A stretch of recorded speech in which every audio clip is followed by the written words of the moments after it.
नमस्कार, वेब दुनिया के फटाफट बुलेटिन में आप सभी का स्वागत है और नजर डालेंगे आज की खास खबरों पर।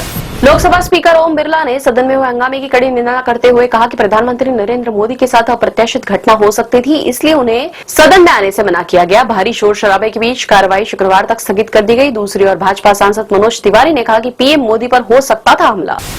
संसद के बजट सत्र का 7वां दिन भारतीय लोकतंत्र के इतिहास में एक अनचाहे रिकॉर्ड के रूप में दर्ज हो गया है। बुधवार को लोकसभा में राष्ट्रपति के अभिभाषण पर धन्यवाद प्रस्ताव भारी हंगामे के बीच बिना प्रधानमंत्री के भाषण के ही पास कर दिया गया। संसदीय कार्य मंत्री किरेन रिजिजू ने विपक्ष से अपील की कि सदन की कार्रवाई में बाधा नहीं डालना चाहिए। उन्होंने कहा कि लोकसभा में नेता प्रतिपक्ष राहुल गांधी को बोलने नहीं देना, ये आरोप गलत है। निचले सदन में राहुल गांधी को निर्धारित समय से 20 मिनट अधिक समय दिया गया, लेकिन उन्होंने बार बार स्पीकर की रूलिंग को तोड़ा। प्रियंका गांधी ने कहा कि नेता विपक्ष राहुल गांधी को संसद में बोलने देना चाहिए। राहुल नरवणे जी की किताब से कोट करेंगे, एस्टेविन फाइल पर सरकार को कटघरे में खड़ा करेंगे, ट्रेडमिल में किसानों को तबाह करने पर सवाल पूछेंगे। आखिर भाजपा किस बात से डर रही है? कांग्रेस सांसद शशि थरूर ने कहा कि विपक्ष के नेता को बोलने की इजाजत मिलनी चाहिए और इससे भी बड़ी बात यह है कि वे जो कह रहे हैं वो पहले से ही पब्लिक डोमेन में है। वे सब अपनी बात कहना चाहते हैं। इतना बड़ा ऑब्जेक्शन उठाकर और उन्हें बोलने न देकर एक बहुत बड़ी समस्या खड़ी कर दी गई है।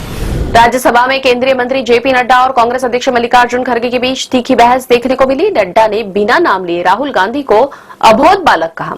खड़गे बोले कि लोकसभा और राज्यसभा दोनों को मिलाकर संसद बनती है। अगर एक सदन में नेता प्रतिपक्ष को बोलने नहीं दिया जाएगा तो दूसरे सदन में इसका असर पड़ेगा। यूपी के मुख्यमंत्री योगी आदित्यनाथ ने कहा कि चीनी मांझे से होने वाली मौतों को हत्या माना जाएगा। राज्य में चीनी मांझे के इस्तेमाल पर रोक है। मुख्यमंत्री ने इस संबंध में पुलिस अधिकारियों को पूरे राज्य में छापेमारी करने का निर्देश दिया है। पश्चिम बंगाल सरकार बेरोजगार युवाओं को प्रतिमाह 1500 रुपए भत्ता देने के लिए लाएगी एक नई योजना। वित्त मंत्री चंद्रिमा भट्टाचार्य ने कहा कि 5 वर्ष तक मिलेगा भत्ता। सीएम ममता ने कहा कि केंद्र से आर्थिक मदद न मिलने के बावजूद बंगाल सरकार ने जनहितैषी बजट पेश किया।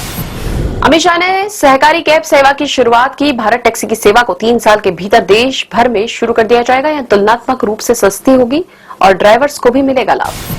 प्रधानमंत्री नरेंद्र मोदी ने गुरुवार को कहा कि भारत और श्रीलंका गहरे सभ्यतागत और आध्यात्मिक बंधनों से बंधे हुए हैं। उन्होंने साथ ही कोलंबो में भगवान बुद्ध के पवित्र देवनी मोरी अवशेषों की प्रदर्शनी का उद्घाटन करने के लिए श्रीलंका के राष्ट्रपति के प्रति आभार व्यक्त किया।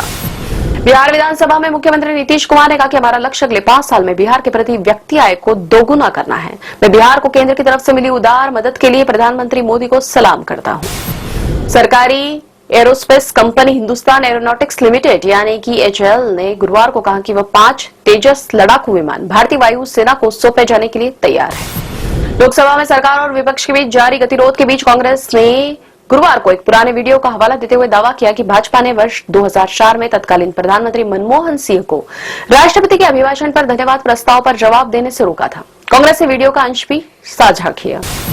मेघालय में एक अवैध कोयला खदान में धमाके के चलते 10 मजदूरों की मौत हो गई। स्थानीय पुलिस ने बताया कि खदान में कई अन्य मजदूरों के फंसे होने की आशंका।